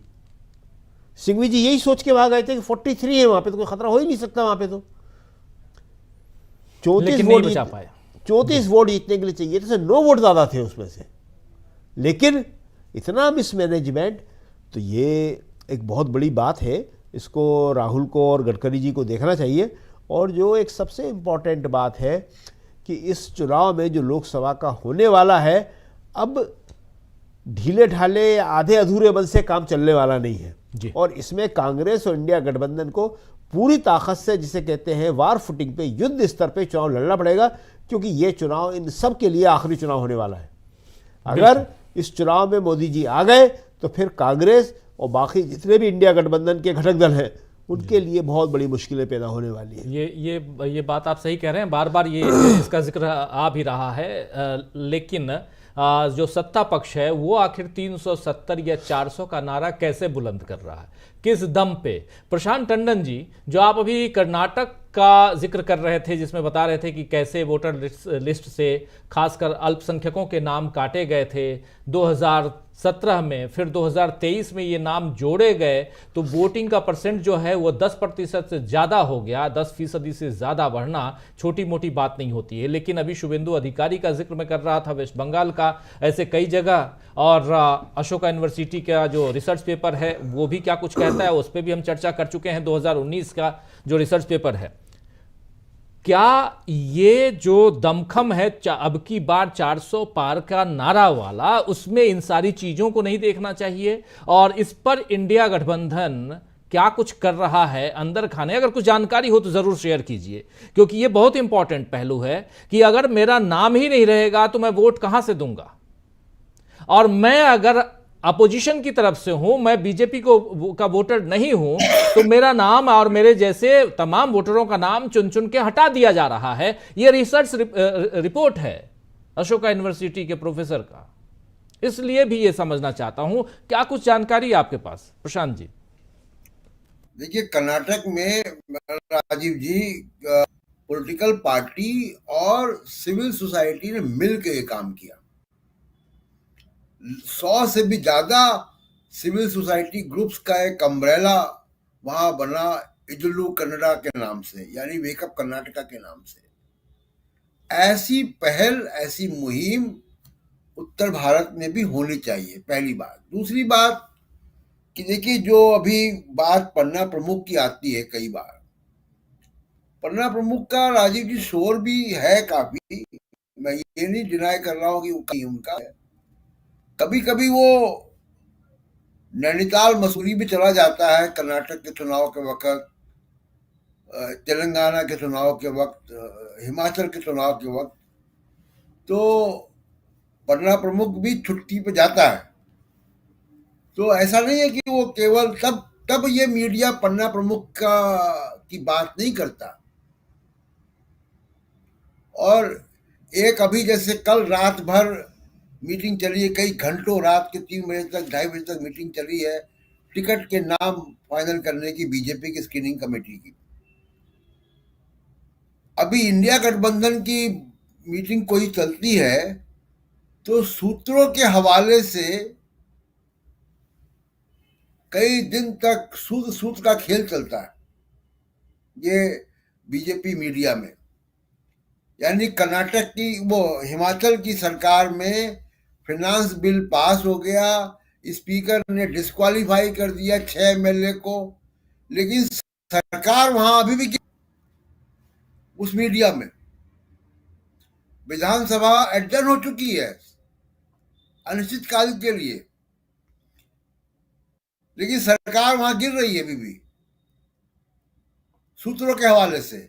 लेकिन वो सूत्र रात में नहीं काम कर रहे थे जब वो कल बैठक चल रही थी कि सूत्रों के हवाले से क्या मीनाक्षी लेखी का टिकट बच रहा है, सूत्रों के हवाले से क्या मनोज तिवारी का टिकट बच रहा है, सूत्रों के हवाले से किसके निरहुआ का टिकट बच रहा है क्या, जहां से जागृति जी के करीब। तो सूत्रों के हवाले से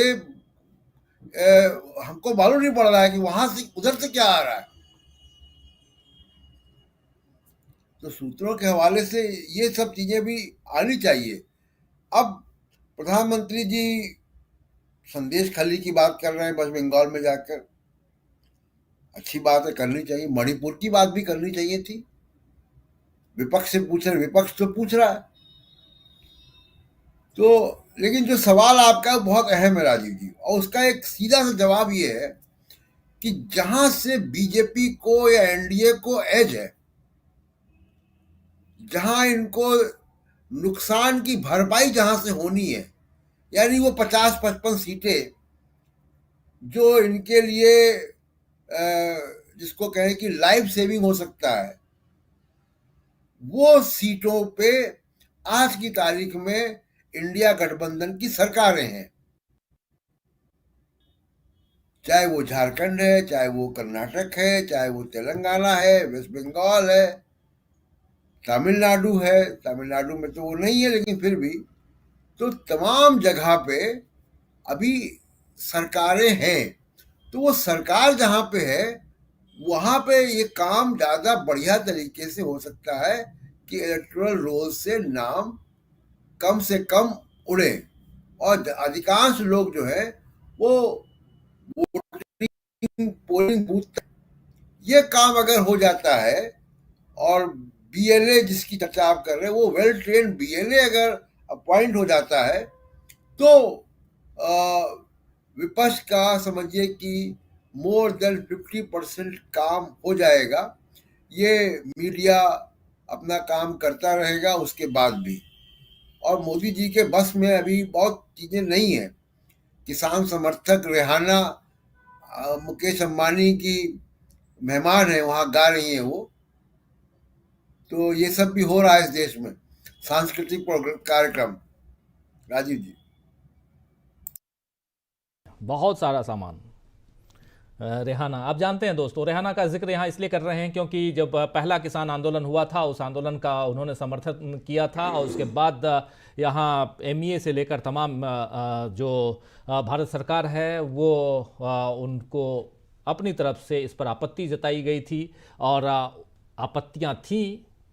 उस समय मीनाक्षी लेखी का नाम ले रहे हैं, मीनाक्षी लेखी ने इन किसानों के लिए मवाली और क्या क्या नहीं कहा था, तो ये सब कुछ। लेकिन अब जो एक शादी का समारोह है अंबानी के घर में, मुकेश अंबानी के बेटे की शादी, और उसमें रेहाना जी आई हुई हैं और गाना गा रही हैं, पॉप सिंगर हैं, आप जानते हैं। खैर, लेकिन एक जानकारी और देना चाहता हूं। जानकारी ये है कि मायावती जी के जो भतीजे हैं आकाश आनंद, उनको वाई श्रेणी की जो सुरक्षा व्यवस्था दे दी गई है, वाई कैटेगरी। तो ये चुनाव से पहले आप सबके लिए एक खबर है, बहुत इंपॉर्टेंट खबर है कि ये आखिर वाई कैटेगरी की आकाश आनंद को वाई कैटेगरी की सुरक्षा व्यवस्था मुहैया कराना ये किस दिशा में मायावती की राजनीति को लेके जाता है, समझ सकते हैं आप।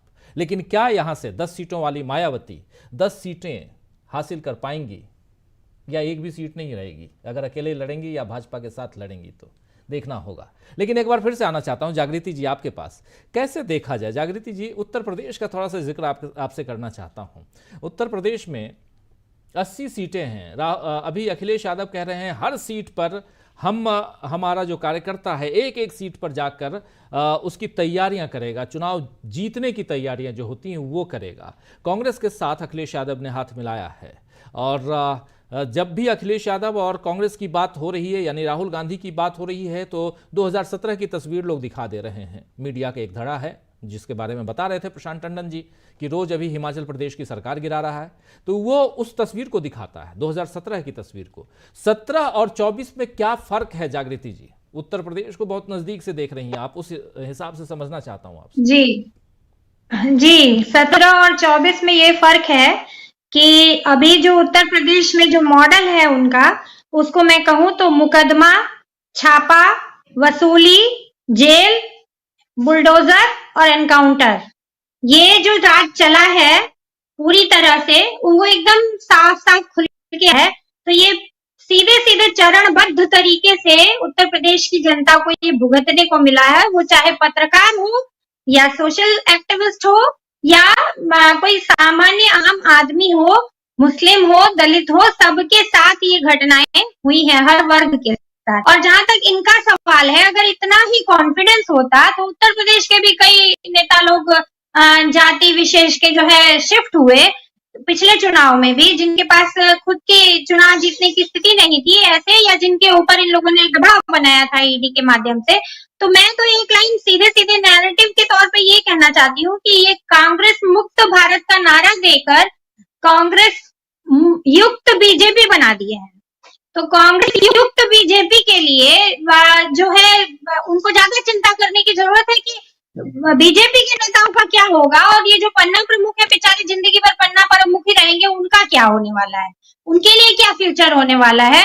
उत्तर प्रदेश की पॉलिटिक्स में हो या देश की पॉलिटिक्स में है, बीजेपी के नेताओं का तो कोई फ्यूचर नहीं बचा है। तो चिंता का विषय उनके लिए है। बाकी इंडिया गठबंधन जो लड़ रहा है, जो वो चुनाव लोकतंत्र का प्रतीक है और डेमोक्रेटिक सिस्टम में लड़ करके जीतता भी है आदमी और हारता भी है, तो भी विपक्ष में बैठ करके भी वो डेमोक्रेसी में अपना हिस्सेदार होता है और जनता का प्रतिनिधि ही होता है। यही बात हमारे सत्ता पक्ष के लोग भूल गए हैं कि जो विपक्ष है वो भी पूरी तरह से उतना ही जिम्मेदार है, उतना ही जवाबदेह है सरकार की तरह से ही अपनी क्षेत्र की जनता के लिए। तो ये जो 17 और 24 और जो हिसाब बैठाया जाता है ना, ये समझ के परे है। लोग आपके सत्ता में जो है उसके रिपोर्ट कार्ड के आधार पर आपके लिए फैसला लेने वाले हैं, विपक्ष के लिए फैसला नहीं लेने वाले हैं। विपक्ष तो लड़ने ही वाला है, इंडिया तो लड़ने ही वाला है और लड़के जीतने वाला है। लेकिन आप चिंता करिए, क्योंकि आपने जो 10 साल सरकार चलाई है वो जो है अपने आप में वो डबल इंजन नहीं है, वो बुलडोजर और एनकाउंटर की सरकार है जी। एनकाउंटर, छापा और आप जो 4-5 शब्द बता रही थी वो बहुत इंपॉर्टेंट है, जरा एक बार फिर से रिपीट कीजिए जी। मैंने फिर से मैं दोहरा देती हूँ, मुकदमा, छापा, वसूली, जेल, बुलडोजर, एनकाउंटर, यही 6 चरण है जिसपे पूरी नैरेटिव और पूरी पॉलिटिक्स है बीजेपी की जी। और अभी भी मैं सहमत हूँ। देश से जो साथी हमें इस कार्यक्रम को देख रहे हैं, 80 सीटें, सबसे बड़ा राज्य आज भी, और जबकि उत्तर प्रदेश का एक पार्ट उत्तराखंड आप जानते हैं वो बट चुका है, उसके बाद भी सबसे बड़ा राज्य, और यहाँ पर सबकी निगाहें जो हैं टिकी हुई हैं। वहाँ पर उत्तर प्रदेश में अखिलेश यादव और राहुल गांधी हाथ मिला चुके हैं, और अखिलेश यादव ने आज प्रेस कॉन्फ्रेंस करके साफ साफ अपनी आगे की रणनीति बता दी है, और अभी आप शुरुआत में सुन चुके हैं।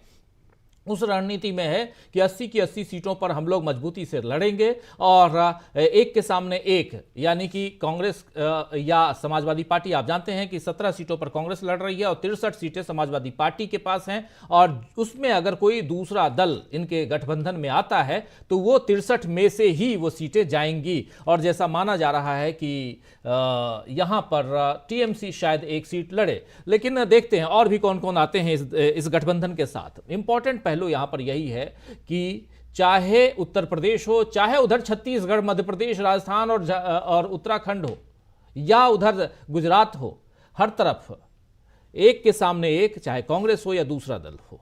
और यही हाल जम्मू कश्मीर में, यही हाल नीचे तमिलनाडु में भी है।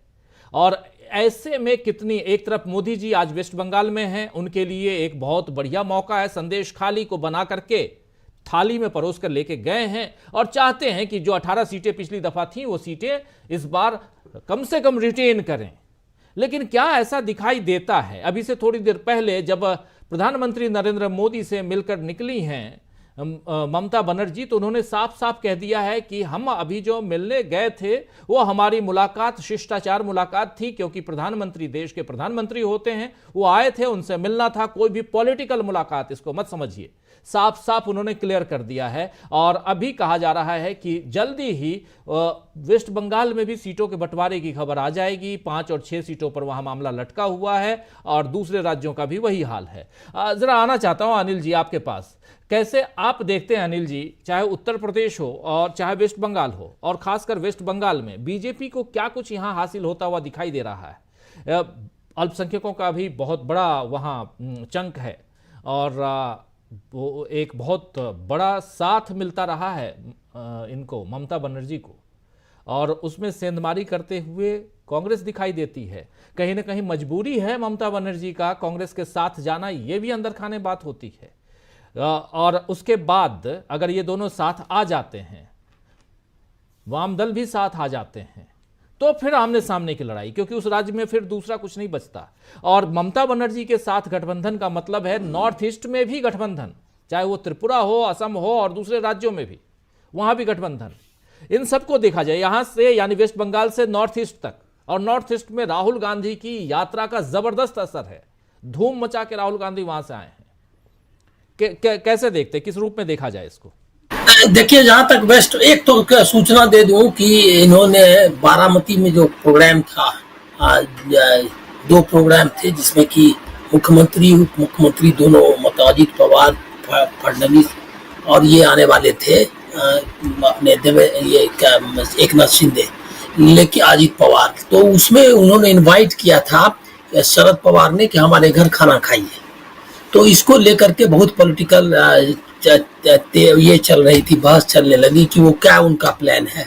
तो देवेंद्र फडणवीस ने उनको मना कर दिया है आने से, क्योंकि वो जो है उस ट्रैप में शरद पवार के उनको लग रहा है कि इसमें उनके जो वर्कर्स हैं और जो उनकी पार्टी है उनको शक होगा कि ये उनके घर खाना खाने क्यों गए, तो उन्होंने ये कर दिया है। तो ऐसे लग रहा था कि पवार ने ये क्यों किया, तो पवार ही शक के घेरे में थे। अब जो है मामला लग रहा है कुछ उल्टा लग रहा है, क्योंकि इससे उन्होंने अपना साफ कर लिया कि हमने तो बुलाया, वो आए नहीं। तो ये है। दूसरा वेस्ट बंगाल का जहां तक मामला है, दोनों जा रहे हैं क्या शिंदे और बाकी दोनों की खबर नहीं है। वो घर पे खाना खाने के लिए बुलाया है, तो अजीत पवार तो निश्चित तौर पर जाएंगे ऐसा मेरा अंदाजा है। लेकिन एकनाथ शिंदे भी अब दिक्कत में है कि देवेंद्र फडणवीस अगर नहीं जा रहे हैं तो वो कैसे जाएंगे। तो हमको लग रहा है कि अजीत पवार ही अकेले जाएंगे, वो दोनों नहीं जाएंगे। ये मैंने सूचना दे दी कि इसके जो भी अर्थ है लोग समझें कि पवार जो पॉलिटिक्स करते हैं वो उतना आसान नहीं होता है। बहुत जो है उसके कई लेयर्स होते हैं। खैर वो मैं जानकारी के लिए दी मैंने। वेस्ट बंगाल के बारे में मेरा मानना ऐसा है कि जो वेस्ट बंगाल का जो ग्राउंड रियलिटी जो आती है उसके हिसाब से कांग्रेस और टीएमसी में अलायंस हो भी जाए, लेकिन लेफ्ट को बाहर ही रहना चाहिए।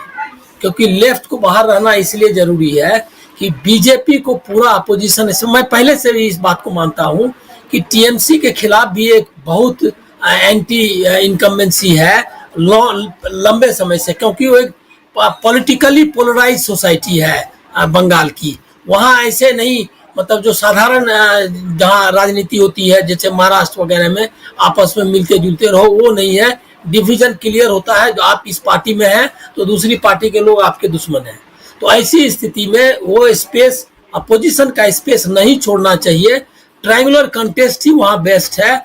और अगर इनके लिए, कांग्रेस के लिए और टीएमसी के लिए आपने सही कहा कि ये जरूरी है कि साथ आए, क्योंकि नॉर्थ ईस्ट के जो बाकी इक्वेशंस है उसको, त्रिपुरा है, मेघालय है और जो असम है, यहाँ पर अगर टीएमसी के अगर इनके गठबंधन से बाहर लड़ती है तो इसका नुकसान होगा कांग्रेस को। तो बंगाल में कम सीटें भी मिलती है तो भी उसके लिए बेहतर है कि वो नॉर्थ ईस्ट के बाकी सीटों का ध्यान में रख के अलायंस करे ममता बनर्जी से। इसलिए कांग्रेस का जरूरी है। अदरवाइज मुझको लग रहा है कि टीएमसी के खिलाफ एक अपोजिशन स्पेस रहना चाहिए। तो लेफ्ट मुझको लग रहा है कि उसके बाहर रहेगी इससे, क्योंकि सीट एडजस्टमेंट में जिस तरह से हो रहा है कि 5 से 7 सीटें, ज्यादा 5 सीटें देने की बात है, 6 सीटें, तो उतनी अगर सीटें देती हैं तो फिर लेफ्ट को कितना देंगी? वो लेफ्ट को 1 आध सीट से ज्यादा नहीं देंगी, जो कि लेफ्ट के लिए ठीक नहीं होगा।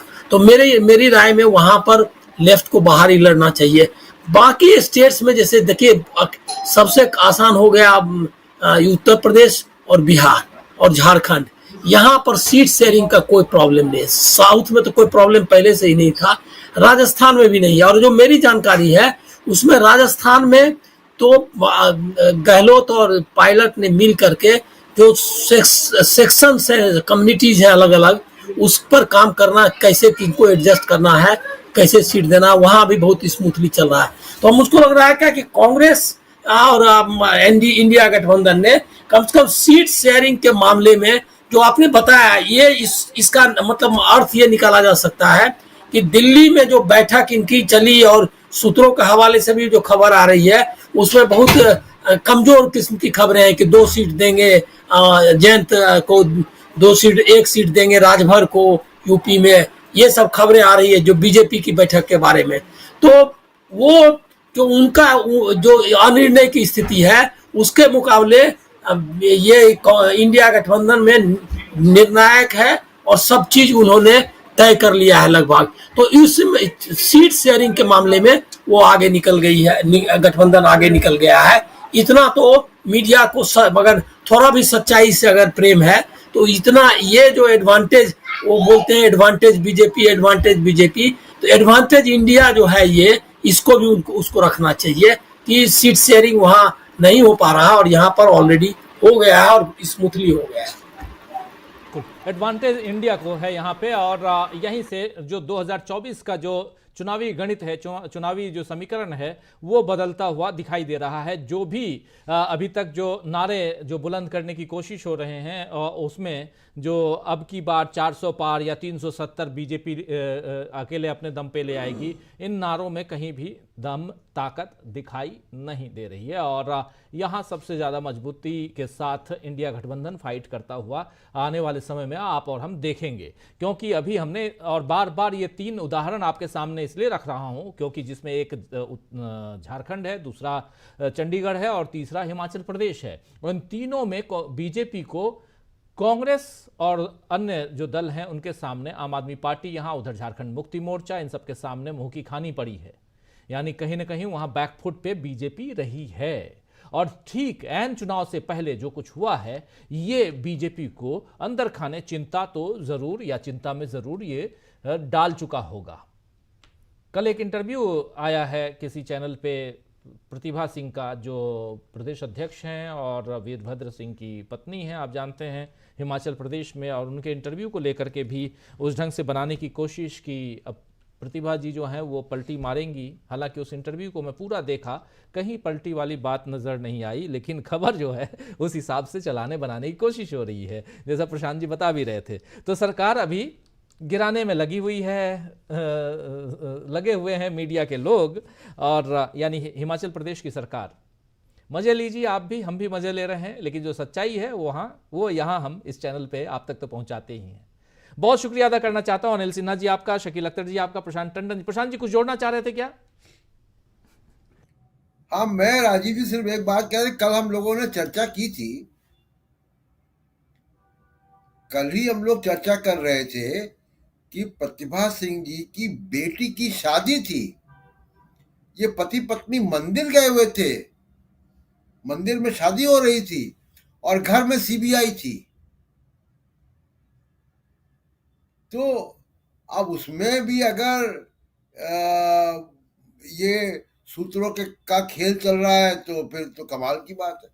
बिल्कुल बिल्कुल, बस एक ही ताकत यहाँ दिखाई देती है, एक ईवीएम है और दूसरा वोटर लिस्ट है।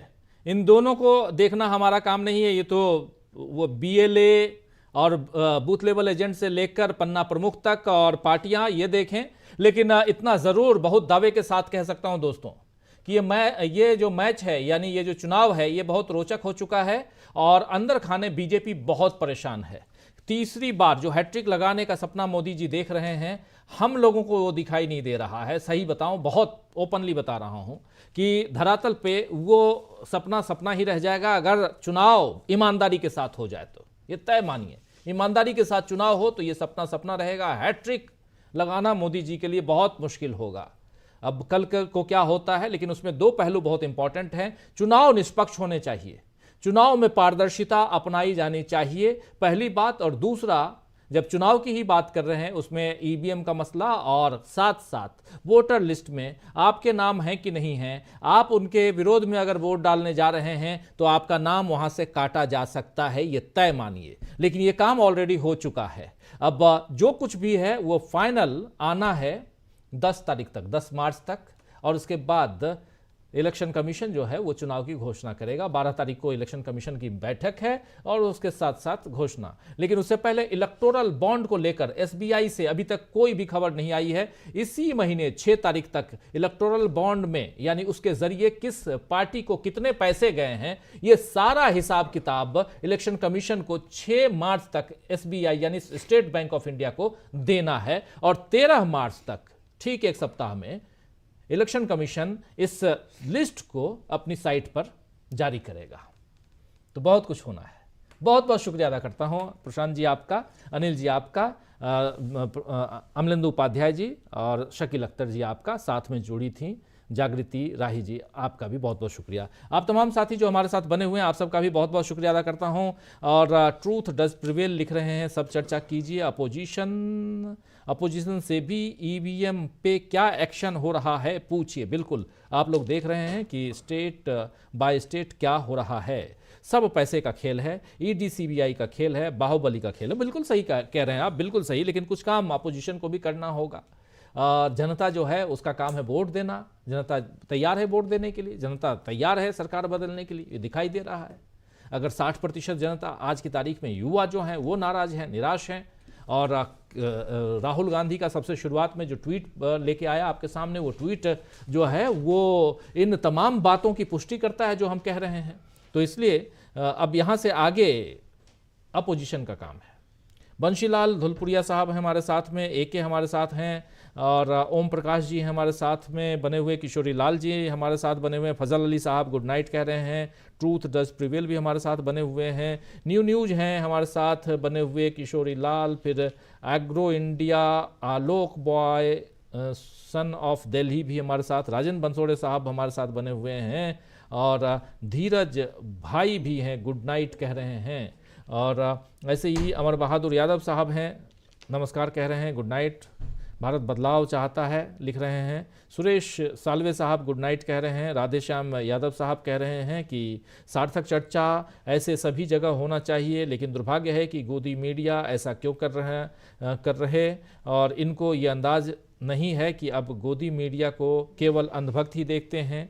और रविंद्र धवाले साहब हैं हमारे साथ में, पनौती और ईवीएम हटाओ, देश बचाओ लिख रहे हैं। स्मोकी ब्लॉग्स हैं, नफरत छोड़ो भारत जोड़ो गुड नाइट लिख रहे हैं। और राजकुमारी सैनी जी भी गुड नाइट लिख रही हैं। और ऐसे न्यूज हैं, कह रहे हैं कि छत्तीसगढ़ में लगता है चिंतामणि की इनकम लगती है 3 गुना हो गई है, जो फेकू को बोल रही थी मेरी दुगुनी हो गई है। और ऐसी राजकुमारी जी, गोपी सिंह चौहान साहब हैं, मुकीम सिद्दीकी रजवी साहब गुड नाइट कह रहे हैं। और अशोक कुमार साहब कह रहे हैं, ज्वालामुखी से हमारे साथ जुड़े हुए हैं, बहुत बहुत शुक्रिया आपका, गुड नाइट। और एके कह रहे हैं गुड नाइट, स्वीट ड्रीम्स कह रहे हैं, आपको भी गुड नाइट। और जसलीन बेनीपाल जी भी गुड नाइट कह रही हैं। ओम यादव जी गुड नाइट कह रहे हैं। विजय पोटवार साहब गुड नाइट कह रहे हैं। कुशल सेठी साहब गुड नाइट कह रहे हैं। आज गुड नाइट की बातें बहुत तेज़ी से बहुत लोग लिख रहे हैं, तो दोस्तों मैं भी बहुत तेज़ी से गुड नाइट कहता हूं। बहुत बहुत शुक्रिया अदा करता हूं कि आप लोग जुड़े, अपनी बात अपने विचार आप लोगों ने रखे। और ऐसी सार्थक चर्चा के लिए आप लोग अपनी बातों को, अपने विचारों को रखिए और जुड़िए हमारे साथ और देखते रहिए डीबी लाइव। नमस्कार, गुड नाइट, शुभ रात्रि, शब बखैर।